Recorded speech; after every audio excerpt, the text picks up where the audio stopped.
वो पाकिस्तान जो गंदम की पैदावार में सातवां बड़ा मुल्क है। मेरी वो किताबें जो आज तक मुझसे जुदा नहीं हुई।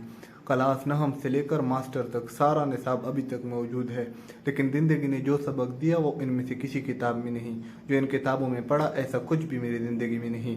ना क़ायद आज़म के 14 नकात, ना अकबर बादशाह, ना अलजबरा, ना मिस्र, ना चिप्स, ना 7 मरतबा पुटहार, ना ही वो पाकिस्तान जो गंदम की पैदावार में सातवां खुद कफील मुल्क है।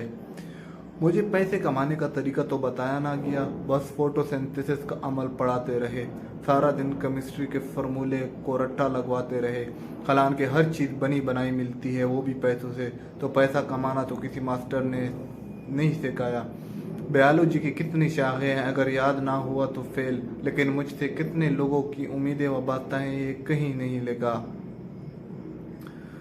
तमाम हेल्पिंग वर्ब याद है मुझे, लेकिन हेल्पिंग वर्क कोई भी याद नहीं। मुझे माई फदर मजमून आज भी याद है, लेकिन फदर खुश कैसे रहता है ये नहीं पता।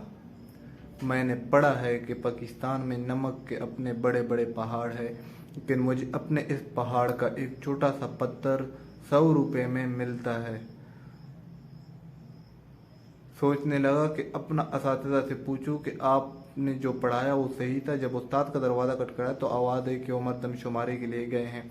दूसरे उस्ताद का पता किया तो मालूम हुआ कि वो स्कूल के बाद डिंगी महम की मीटिंग में है।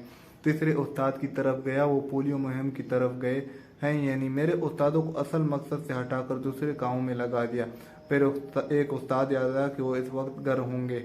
उनके घर पहुंचा तो मालूम हुआ कि 3 घंटे हो गए, वो आटा लेने गए, वापस नहीं आए।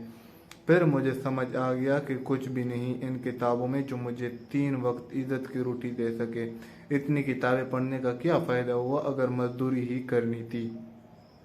आखिर में तलख बात यह कि किताबें मुझे इतना भी ना सिखा सकी कि जो किताबें पढ़ के मैं ज़माने में मुतबर ठहरा। लोग मुझे पढ़ा लेकर कहते हैं, उन्हें किताबों पे तबसरा करने लग गया। बंदा ज़ेरक तो कितना पागल है। एक एक लेक्चर के हज़ारों रुपए दिए, फीसें जमा करवाई, दाखिले जमा करवाई, रातों को जाग जाग कर मशकें लिखी। एक एक किताब सैकड़ों हज़ारों में ख़रीद कर पड़ी थी। आज रद्दी में इसका सिर्फ 900 रुपये रेट लगा।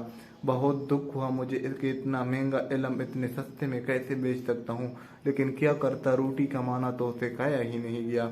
फिर यूँ हुआ कि वो सारी किताबें 900 में बेचकर अपने पास से 250 रुपये डालकर 10 किलो आटे का तेला लेकर घर आ गया।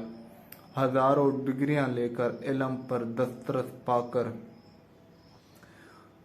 छलकते लफ्ज़ आंखों से ना पढ़ पाऊँ तो जाहिल हूँ। जज़ाकल्लाह।